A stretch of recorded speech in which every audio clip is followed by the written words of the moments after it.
Assalamu alaikum. So today we are going to talk about the orientation, shape, surfaces, borders and the chambers of the heart. तो अगर सबसे पहले हम orientation की बात करें कि हार्ट किस तरह से किस पोजीशन में थॉरैक्स में लाई कर रहा है, तो इस डायग्राम में हमें क्लियरली ये नज़र आ रहा है कि it lies obliquely within the द थॉरैक्स। और अब हमें पता है कि मीडियास्टिनम के मेजर दो सब डिविजन्स होती हैं, सुपीरियर एंड इन्फीरियर मीडियास्टिनम। और inferior mediastinum is further subdivided into three parts, anterior, middle and the posterior mediastinum. तो heart is lying in the middle mediastinum और it is lying obliquely within the thorax या within the middle mediastinum। अगर हम heart की shape से related बात करें तो इस पिक्चर में हमें नज़र आ रहा है that it resembles a triangle. तो अब ट्रायंगल की एक बेस होती है और एक एपिक्स होती है। जो पॉइंटेड एज है डैट इज़ द एपिक्स और ये जो हमारे पास फ्लैट सरफेस है डैट इज़ द बेस। तो बेस में हमें ये नज़र आ रहा है कि जो हार्ट की बेस है इसमें बहुत सारी ग्रेट वेसल्स एंटर भी कर रही हैं और लीव भी कर रही होती हैं। जबकि अगर हम एपिक्स की बात करें तो मेनली जो हमारे पास लेफ़्ट वेंट्रिकल है, अब ये सारा पोर्शन जो हार्ट का थिकेस्ट चैम्बर है that is the left ventricle, ये सारा ऑक्यूपाई किया हुआ है जगह लेफ़्ट वेंट्रिकल ने। ठीक है, तो ये जो एपिक्स है that is mainly formed by the left ventricle और it lies at the level of fifth intercostal space. और इस एपिक्स की इम्पोर्टेंस क्या होती है कि हमें इस पोजीशन पे यानी फिफ्थ इंटरकॉस्टल स्पेस पे एपिक्स बीट सुनाई देती है। सो ये इसकी इम्पोर्टेंस है एपिक्स की। अब दूसरी बात ये है कि अगर हम हार्ट की फंक्शनिंग से रिलेटेड बात करें तो हम हार्ट को दो पार्ट्स में डिवाइड कर सकते हैं, एक राइट हार्ट में और एक लेफ़्ट हार्ट में। राइट हार्ट में क्या होगा, राइट एट्रियम और राइट वेंट्रिकल होगा। और हम इसे क्यों डिवाइड कर रहे हैं राइट हार्ट में, क्योंकि हमें पता है कि right heart is mainly related to the pulmonary circulation. ये पल्मोनरी सर्किट पंप के तौर पे एक्ट कर रहा है जिसने ब्लड कहाँ पे भेजना है, लंग्स में भेजना है। ठीक है, राइट हार्ट ने सिर्फ और सिर्फ ब्लड कहाँ पे भेजना है, लंग्स में भेजना है टू प्योरीफाई द ब्लड।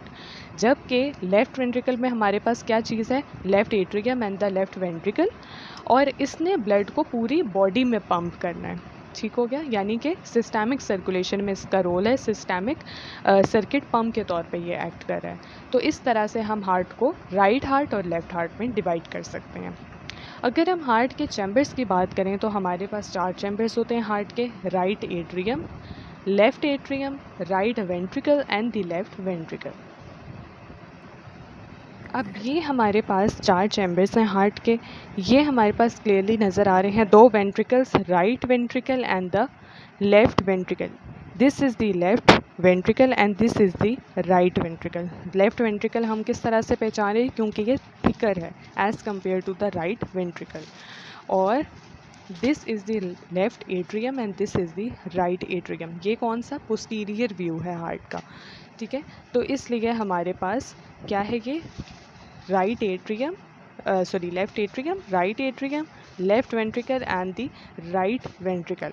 अब जो एंटीरियर व्यू होगा हार्ट पे उसमें हमारे पास लेफ़्ट और राइट ऑरिकल्स प्रेजेंट होंगे। ठीक है, और ये हमारे पास येलो येलो क्या चीज़ है, that is the atrio ventricular groove या कोरोनरी सेल्कस। ठीक है, जो कि बेसिकली एट्रियम को वेंट्रिकल से डिवाइड कर रही होती है। ठीक है, और दूसरी हमारे पास ये जो नज़र आ रही है this is the interventricular septum और ये पोस्टीरियर व्यू है हार्ट का, so that's why it is the posterior interventricular septum. आगे जो इंटीरियर साइड पे होगा that will be the anterior interventricular septum. ठीक है, तो ये हो गए हार्ट के चार चैम्बर्स। अब अगर हम हार्ट की सर्फेसिस की बात करें तो we have three surfaces of the heart.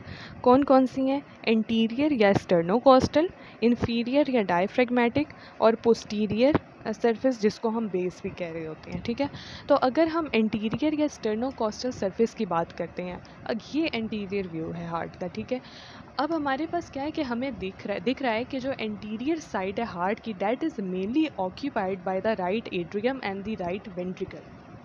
तो इस वजह से हमारे पास जो एंटीरियर या स्टर्नोकॉस्टल सरफेस है वो किससे बनी होगी, राइट एट्रियम से और राइट वेंट्रिकल से। और राइट एट्रियम और वेंट्रिकल को जो डिवाइड कर रहा होता है ग्रूव या सल्कस, वो कौन सा है, एट्रियो वेंट्रिकुलर ग्रूव या कोरोनरी सल्कस, जो कि अभी पीछे भी हमने देखा। तो हमारे पास इसमें ये तीनों चीज़ें इंक्लूडेड होंगी, right atrium, right ventricle and the coronary sulcus या एट्रियोवेंट्रिकुलर ग्रूव, दोनों सेम थिंग है बेसिकली। ये हो गई हमारे पास इंटीरियर या स्टर्नोकॉस्टल सरफेस, ठीक है, because it is mainly facing the sternum and the costal cartilages, that's why we are referring it as the sternocostal surface. और ये एंटीरियर व्यू है हार्ट का, इसमें क्या प्रेजेंट है हमारे पास, right atrium, right ventricle and the coronary sulcus, and it is forming the anterior surface और the sternocostal surface of the heart.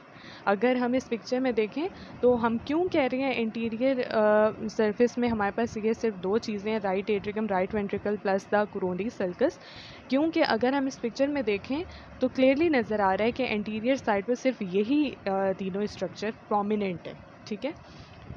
यहाँ पे लेफ़्ट वेंट्रिकल का थोड़ा सा पार्ट है, but it is minor part of the left ventricle. Mainly जो occupied है interior surface को जो ऑक्यूपाई कर रहा है, that is the right atrium, right ventricle and the coronary sulcus, ठीक है। तो दिस इज़ द एंटीरियर या sternocostal surface of the heart. अब अगर हम बात करते हैं डायफ्रैग्मेटिक या इंफीरियर सरफेस की, तो ये हमारे पास कौन सा व्यू है हार्ट का, पोस्टीरियर व्यू है। अब यहाँ पे हमें ये क्लियरली नज़र आ रहा है कि मेनली जो हमारे पास ऑक्यूपाई किया होता है थॉरिक्स को हार्ट के पोर्शंस ने, that are left atrium and the left ventricle. यहाँ पे राइट वेंट्रिकल का थोड़ा सा पार्ट है, ठीक है। ये तो इन्होंने डायग्रामेटिक शो किया हुआ है, लेकिन अगर हम थॉरिक्स में देखेंगे तो मेनली जो हिस्सा होगा that will be of left ventricle and the left atrium, ठीक है। तो डायफ्रैग्मेटिक या इंफीरियर सरफेस में हमारे पास क्या क्या इंक्लूडेड होगा, left ventricle, left atrium, plus जो हमारे पास लेफ़्ट वेंट्रिकल और राइट वेंट्रिकल को सेपरेट कर रहा है posterior interventricular septum, that is also included in the diaphragmatic और inferior surface of the heart, ठीक हो गया। और ये हमारे पास हो जाएगी डायफ्रैग्मेटिक सरफेस। अगर हम दूसरी डायग्राम में देखें, इस वाली डायग्राम में, तो अब इधर ये नज़र आ रहा है कि ये जो नीचे हमारे पास ये सरफेस है, that is the diaphragmatic surface, और ये बिल्कुल रिलेटेड है to the central tendon of the diaphragm, ठीक है। तो ये हमारे पास होगी डायफ्रैग्मेटिक या इंफीरियर सरफेस, और इसमें हमारे पास क्या क्या चीज़ें आ जाएंगी, लेफ़्ट वेंट्रिकल, ये मून में ये पूरा पोर्शन जो है वो लेफ़्ट वेंट्रिकल का है, ठीक हो गया। और हमारे पास राइट वेंट्रिकल का थोड़ा सा पार्ट आ जाएगा, और जो सेप्टम इन दोनों को सेपरेट कर रहा है, that is the posterior interventricular septum या ग्रूव भी हम कह सकते हैं, ठीक है। That is included in the inferior या डायफ्रैग्मेटिक सरफेस। अब ये देखो पूरा पोर्शन है ना जो कि डायफ्राम के ऊपर प्रेजेंट है, तो ये हमारे पास सारा जो पार्ट है वो inferior surface of the heart बनाएगा। अब अगर हम बात करें तीसरी सरफेस की, that is the posterior surface या फिर हार्ट की बेस, तो it is mainly found by the left atrium. यहाँ पे जो डायफ्रैग्मेटिक या इंफीरियर सरफेस था उसमें लेफ़्ट एट्रियम का बहुत ही थोड़ा सा पार्ट था, बल्कि ना होने के बराबर था, ठीक है। जो बेस है हमारे पास, that is mainly occupied by the left atrium, जैसे कि यहाँ पे नज़र आ रहा है। और इसमें हमारे पास डिफरेंट स्ट्रक्चर्स भी आ जाते हैं, ठीक है। डिफरेंट जो हमारे पास ग्रेट वेसल्स है वो एंटर और लीव कर रही होती हैं बेस पे, लेकिन अगर हम सरफेस की बात करें तो that is found by the left atrium. तो ये हमारे पास तीन सर्फेसिस थी हार्ट की। एक हो गई एंटीरियर या स्टर्नोकॉस्टल सरफेस, जो कि किससे बनी होती हैं, राइट एट्रियम, राइट वेंट्रिकल और उनके दरमियान जो कोरोनरी सल्कस है, ये तीनों चीज़ें बना रही होती हैं इंटीरियर सरफेस। एक हमने देखी जो इंफीरियर या डायफ्रैग्मेटिक सरफेस है, that is found by the left ventricle, right ventricle and the posterior interventricular groove between them, and third surface, the posterior surface or the base, it is formed by the left atrium of the heart. Okay, अब हम heart के borders की बात करते हैं। तो हमारे जो हार्ट है उसके चार बॉर्डर्स होते हैं। एक है राइट पल्मोनरी बॉर्डर, एक है इंफीरियर बॉर्डर, एक है लेफ़्ट पल्मोनरी बॉर्डर और एक है सुपीरियर बॉर्डर। अगर हम राइट पल्मोनरी बॉर्डर की बात करें तो it is formed by the right atrium, ठीक है। ये राइट एट्रियम है हमारे पास, और that is mainly forming the right pulmonary border. और ये कहाँ से कहाँ तक एक्सटेंड कर रहा होता है, right atrium basically extends from the superior vena cava and the inferior vena केवा।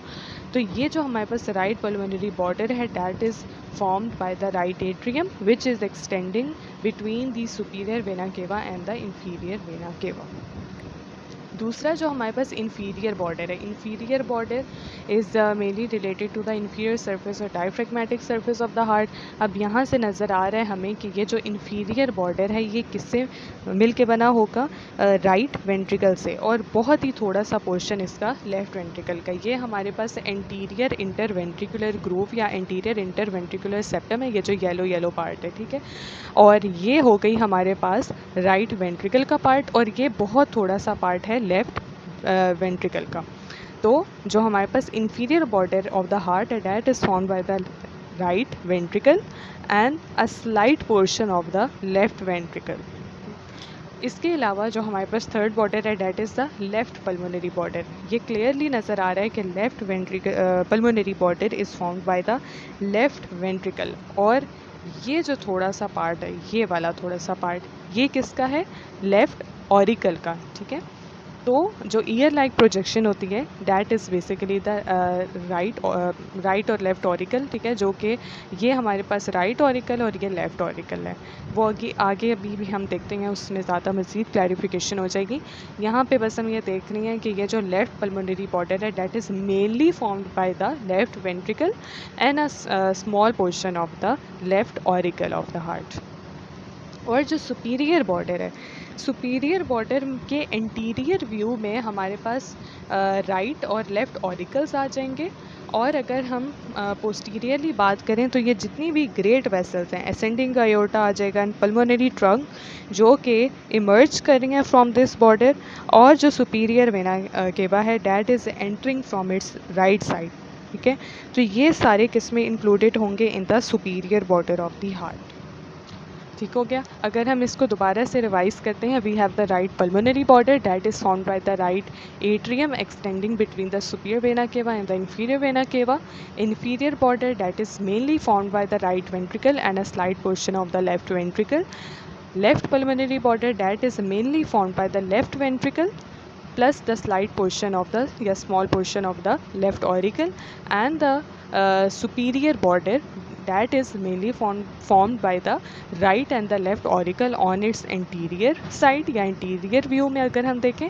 और इसके अलावा हमारे पास ascending aorta pulmonary ट्रंक आ जाएगा जो कि इसके आयोटा के पोस्टीरियरली प्रेजेंट है, यहाँ पे नहीं नज़र आ रहा, ठीक है. और सुपीरियर वेना केवा आ जाएगा. तो ये हो गए हमारे पास हार्ट के 4 चैम्बर्स. ओके, अब हम बात करते हैं सबसे पहले राइट एट्रियम की. अब जो राइट एट्रियम है उसमें भी मज़ीद हमारे पास 2 पार्ट्स हैं. एक मेन कैविटी है that is the atrium proper या right atrium proper in relation to the right atrium. और इसके अलावा हमारे पास जो पार्ट है ईयर लाइक प्रोजेक्शन है that is the right auricle, ठीक है. और जो हमारे पास एट्रियम होता है यानी एट्रियम प्रॉपर है दैट इज़ स्मूथ, और जो ऑरिकल होता है दैट इज़ रफ एंड. ये क्यों होता है, due to the presence of muscles. और ये कौन से मसल्स होते हैं, मस्कुलाई पेक्टिनेटी या फिर पेक्टिनेट मसल्स. तो इसी वजह से ये रफ एंड होते हैं क्योंकि इनमें मसल्स प्रेजेंट होते हैं. जबकि एट्रियम प्रॉपर स्मूथ होता है, एक कैविटी होती है सिर्फ इसलिए कि स्मूथ पोर्शन होता है राइट एट्रियम का. अच्छा, दूसरी बात हमारे पास क्या है कि एक वर्टिकल ग्रूव रन कर रहा होता है in between the junction of the right atrium and the right auricle, ठीक है. ये हमारे पास क्या है, एट्रियम प्रॉपर है और ये हमारे पास ऑरिकल है, ठीक है. अगर हम इसको जोड़ें, ठीक है, जोड़ के देखें तो ये हमारे पास जो वर्टिकल ग्रूव नज़र आ रहा है इसको हम क्या नाम देते हैं, सल्कस टर्मिनालिस का नाम देते हैं. क्या नाम देंगे, सल्कस टर्मिनालिस का नाम देंगे. और सल्कस टर्मिनालिस अंदर से कॉन्टिन्यू होता है. ये जो हमारे पास रिज नज़र आ रही है या ग्रूव नज़र आ रहा है, इसको ये इंटरनल कॉन्टिन्यूएशन है सल्कस टर्मिनालिस की. और इस इंटरनल कॉन्टिन्यूएशन को हम क्या नाम दे देंगे, क्रिस्टा टर्मिनालिस का नाम दे देंगे. ठीक हो गया. तो जो क्या हमारे पास मौजूद हैं राइट एट्रियम में 2 पार्ट्स हैं राइट एट्रियम के. एट्रियम प्रॉपर जो कि एक कैविटी है, ऑरिकल जो कि ईयर लाइक प्रोजेक्शन है. एट्रियम प्रॉपर इज स्मूथ जबकि auricle is roughened by the presence of pectinate muscles. ये जो नज़र आ रहे हैं these are the pectinate muscles. ठीक हो गया। एक वर्टिकल ग्रूव है that is running at the junction between the right atrium and the right auricle. ठीक है, और इस वर्टिकल ग्रूव को हम क्या नाम देते हैं? सल्कस टर्मिनालिस का। और इसी की इंटरनल कॉन्टिन्यूएशन इसको हम क्या नाम देंगे? क्रिस्टा टर्मिनालिस का नाम देंगे। अच्छा, ये हो गई बात इसके स्ट्रक्चर से रिलेटेड। अब हमारे पास जो राइट एट्रियम है इसमें 4 ओपनिंग्स प्रेजेंट होती हैं। ये आपको कुछ ओपनिंग्स नज़र भी आ रही हैं। अब हम देखते हैं कि कौन कौन सी ओपनिंग है। सबसे पहले तो ये जो ऊपर ओपनिंग होगी ये किसकी होगी? सुपीरियर वेना केवा की ओपनिंग होगी। ठीक है, ये सुपीरियर वेना केवा हमें नज़र आ रहा है। और इसकी ये जो अंदर ओपनिंग है यहाँ पे इतनी क्लियर तो नहीं है, बट यहाँ पे जो ओपनिंग होगी जिससे ब्लड जो है राइट एट्रियम में आएगा, तो ये ओपनिंग किसकी होगी? सुपीरियर वेना केवा की ओपनिंग होगी। और इसका कोई भी वैल्व नहीं होता। ठीक है, ये जो हमें नीचे नज़र आएगी ओपनिंग, ये वाली, ये किसकी ओपनिंग है? इन्फीरियर वेना केवा की ओपनिंग। ये हमें नीचे यहाँ पे इन्फीरियर वेना केवा नज़र भी आ रहा है। और ये किसकी ओपनिंग है? इन्फीरियर वेना केवा की ओपनिंग। ठीक है, यहाँ से भी ब्लड एंटर करेगा राइट एट्रियम में। अब यहाँ पे हमें एक ये वैल्व नज़र आ रहा है, ये इन्फीरियर वेना केवा का ही वैल्व है, लेकिन ये रूडिमेंट्री है, नॉन फंक्शनिंग है इन द एडल्ट। और ये गार्ड करता है opening of the inferior vena cava को, लेकिन it is non functioning in the adults. ठीक है, और रूडिमेंट्री स्ट्रक्चर है जो कि प्रेजेंट है, इसका कोई भी फंक्शन नहीं है हमारे अंदर। अच्छा जी, ये हो गई 2 ओपनिंग, सुपीरियर वेना केवा की ओपनिंग और इन्फीरियर वेना केवा की ओपनिंग। सुपीरियर वेना केवा का कोई वैल्व नहीं है, जबकि इन्फीरियर वेना केवा का वैल्व है, डैट इज़ नॉन फंक्शनिंग। अब तीसरी ओपनिंग है हमारे पास, ये जो नज़र आ रही है, ये कौन सी ओपनिंग है? कोरोनरी साइनस की ओपनिंग है। ठीक है, और ये मोस्टली ड्रेन कर रहा होता है ब्लड को, पूरे हार्ट में से जो ब्लड आ रहा था उसको ड्रेन कर रहा होता है, जो कि हम वीनस सप्लाई में भी देखेंगे, या वीनस ड्रेनेज में भी देखेंगे। तो यहाँ पे हमारे पास कौन सी ओपनिंग है? कोरोनरी साइनस की ओपनिंग है। और इसमें भी एक वैल्व नज़र आ रहा है जो कि एक valve of the coronary sinus है। बट जैसे कि हमारे पास इन्फीरियर वेना केवा का जो वैल्व था डैट वाज नॉन फंक्शनिंग, इसका भी वैल्व नॉन फंक्शनिंग है और रूडिमेंट्री है स्ट्रक्चर में। ये हमारे पास 3 ओपनिंग्स हो गई, कोरोनरी साइनस की, सुपीरियर वेना केवा की, इन्फीरियर वेना केवा की। चौथी ओपनिंग ये है एट्रियो वेंट्रिकुलर वैल्व जो हमारे पास प्रेजेंट है, डैट इज़ ट्राइकस्पिड वैल्व। ठीक है, ये गार्ड कर रहा है opening between the right atrium and the right ventricle, जिसे हम क्या नाम देंगे? राइट एट्रियो वेंट्रिकुलर ऑरिफिस का नाम देंगे। और इस ऑरिफिस से ब्लड राइट एट्रियम से कहाँ पे जाएगा? राइट वेंट्रिकल से में जाएगा। ठीक है, तो ये जो राइट एट्रियो वेंट्रिकुलर ऑरिफिस है that is basically formed by the tricuspid valve या राइट एट्रियो वेंट्रिकुलर वैल्व। ठीक है, और obviously it is functional. Tricuspid valve हमें पता है कि फंक्शनल है, इसके 3 कस्प होते हैं, वो भी हम राइट वेंट्रिकल में देखते हैं। तो 4 ओपनिंग्स कौन कौन सी होगी? सुपीरियर वेना केवा की, इन्फीरियर वेना केवा की। ओके, थर्ड जो ओपनिंग है that is of coronary sinus, और ये वाली ओपनिंग कौन सी होगी? Fourth opening right atrio ventricular orifice की। अब हम बात करते हैं इस स्ट्रक्चर की, इसे हम क्या कहते हैं? फोसा ओवैलिस, जो कि बेसिकली एक शैलो डिप्रेशन है। और ये किस साइट को डिटर्मिन कर रही होती है? फीटल फोरामेन ओवेल की साइट को ये डिटर्मिन कर रही होती है। अच्छा, अब हम ये पढ़ते हैं एम्ब्रियोलॉजी में कि राइट एट्रियम और लेफ़्ट एट्रियम के दौरान एडल्ट्स में तो इंटर एट्रियम सेप्टम प्रेजेंट होता है, बट फीटल लाइफ में क्या होता है कि पहले जो इनिशियली सेप्टम्स बन रहे होते हैं, पहले बनता है सेप्टम प्राइमम, फिर सेप्टम सेकेंडम बन रहा होता है। ठीक है, और वो पार्शियली ओवरलैप कर रहे होते हैं एक दूसरे को, और ब्लड फ्लो को रेगुलेट कर रहे होते हैं between the right atrium and the left atrium. ठीक हो गया। तो ये बेसिकली फोसा ओवैलिस उसी की फोरामेन ओवेल की साइड को डिटर्मिन कर रहा होता है इन द एडल्ट्स। और इसका जो अपर मार्जिन है फोसा को, उसको हम क्या नाम देते हैं? एन्यूलस ओवैलिस का नाम देते हैं। ठीक हो गया। अच्छा, अब हमारे पास क्या है कि मैंने अभी कहा जैसे सेप्टम प्राइमम होता है और सेप्टम सेकेंडम होता है, तो जो फोसा का फ्लोर है वो रिप्रेजेंट कर रहा होता है septum primum of the embryonic heart को, और annulus forms the lower edge of the septum secundum. ठीक है, ये जो फ्लोर है ये सेप्टम प्राइमम को डिटर्मिन कर रहा होता है या रिप्रेजेंट कर रहा होता है, और ये जो अपर मार्जिन जिसे हमने एन्यूलस ओवैलिस का है, ये किसको रिप्रेजेंट कर रहा होता है? सेप्टम सेकेंडम को, ऑफ द एम्ब्रियोनिक हार्ट को। तो ये हमारे पास फॉसा ओवैलिस और एन्यूलस ओवैलिस हैं जो कि राइट एट्रियम में प्रेजेंट होते हैं इन दी एडल्ट्स। 4 ओपनिंग्स हो गई और फॉसा ओवैलिस हो गया। अब हम बात करते हैं राइट वेंट्रिकल की। तो राइट वेंट्रिकल में सिर्फ एक ही ओपनिंग प्रेजेंट होती है, बल्कि 2 ओपनिंग्स प्रेजेंट होती हैं। एक तो वो हो गई राइट एट्रियोवेंट्रिकुलर ऑरिफिस जिससे ब्लड एंटर हो गया इनटू द राइट वेंट्रिकल। अब एक ओपनिंग हमारे पास प्रेजेंट होती है that is present between the right ventricle and the pulmonary trunk. ठीक है, ये जो पल्मोनरी ट्रंक और राइट वेंट्रिकल के दरमियान ओपनिंग है that is known as the pulmonary orifice. ठीक है, और यहाँ पे ये जो आपको पार्ट नज़र आ रहा है that is basically the right ventricular outflow tract. ठीक है, जिससे ब्लड राइट वेंट्रिकल से कहाँ पे जाना है, पल्मोनरी ट्रंक से, और वहाँ पे ऑब्वियसली लंग में चले जाना है टू प्योरीफाई द ब्लड। अब क्या होता है बेसिकली कि ये जो राइट वेंट्रिकुलर आउटफ्लो ट्रैक है, इसको हम क्या नाम देते हैं, इनफंडिबुलम या कॉनस आर्टीरियोसिस का। और ये आपको नज़र आ रहा है कि एक फनल शेप्ड कैविटी है। ये देखिए कि एक फनल शेप्ड कैविटी है जहाँ से ब्लड ने पल्मोनरी ट्रंक में जाना है। तो ये हमारे पास होगी एक ओपनिंग राइट वेंट्रिकल की, that is the pulmonary orifice. और इस पल्मोनरी ऑरिफिस में बेसिकली क्या चीज़ प्रेजेंट है, राइट वेंट्रिकुलर आउटफ्लो ट्रैक्ट, जिसे हम इनफंडिबुलम या कॉनस आर्टीरियोसिस का नाम देते हैं। ठीक है, यहाँ पे ये मेंशन भी है, this is the conus arteriosus. और ये एक फनल शेप्ड कैविटी है जो कि लीड कर रही है इनटू द पल्मोनरी ट्रंक। अब अगर हम बात करें राइट वेंट्रिकल की, तो ये जो आपको रफ एंड एरिया नज़र आ रहा है, राइट वेंट्रिकल में सारा रफ एंड एरिया है। ठीक है, राइट एट्रियम में हमने देखा था कि स्मूथ पार्ट भी था और रफ पार्ट भी था। राइट वेंट्रिकल में सारा रफ पार्ट होता है, that is occupied by the muscles. और वो कौन से मसल्स होते हैं, ट्रेबैक्यूलाई कार्नाई के मसल्स होते हैं। ये सारे ट्रेबैक्यूलाई कार्नाई के मसल्स हैं। ये नज़र आ रहे हैं हमारे पास cusp of the tricuspid valve, और ये 3 कस्प होते हैं। ये एंटीरियर कस्प है, ये सेप्टल कस्प है, और ये नीचे वाला इंफीरियर या पोस्टीरियर कस्प है। Septal cusp is continued with the interventricular septum, और एंटीरियर सेप्टम एंटीरियरली प्रेजेंट है, और इंफीरियर या पोस्टीरियर सेप्टम जो है वो इंफीरियरली प्रेजेंट है।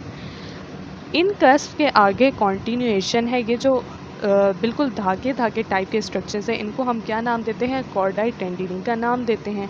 और ये आगे फर्दर कॉन्टिन्यूड है विद द पेपिलरी मसल्स। ये सारे पेपिलरी मसल्स हैं। ठीक है, तो ये पेपिलरी मसल्स, ये जो एजेस हैं कॉर्डाई टेंडिनी की, इनसे अटैच्ड हैं। और जो कॉर्डाई टेंडिनी के बेसिस हैं वो कहाँ पे अटैच होंगे, cusp of the tricuspid valve से अटैच होंगे। ठीक हो गया। अब ये जो हमारे पास हमने कहा कि 3 कस्प हैं, और 3 कस्प से रिलेटेड हमारे पास 3 पेपिलरी मसल्स प्रेजेंट होंगे इन द राइट वेंट्रिकल।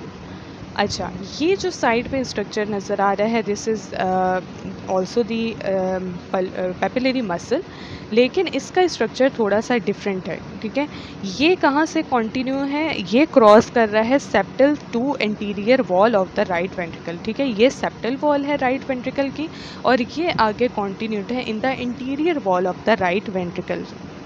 ठीक है, तो इस पेपिलरी मसल की टाइप को हम क्या नाम देते हैं, सेप्टो मार्जिनल ट्रेबैक्यूला या फिर मॉडरेटर बैंड का नाम देते हैं। ठीक है, सेप्टो मार्जिनल ट्रेबैक्यूला या फिर मॉडरेटर बैंड का नाम देते हैं। ठीक है, that crosses the septal to the interior wall of the right ventricle.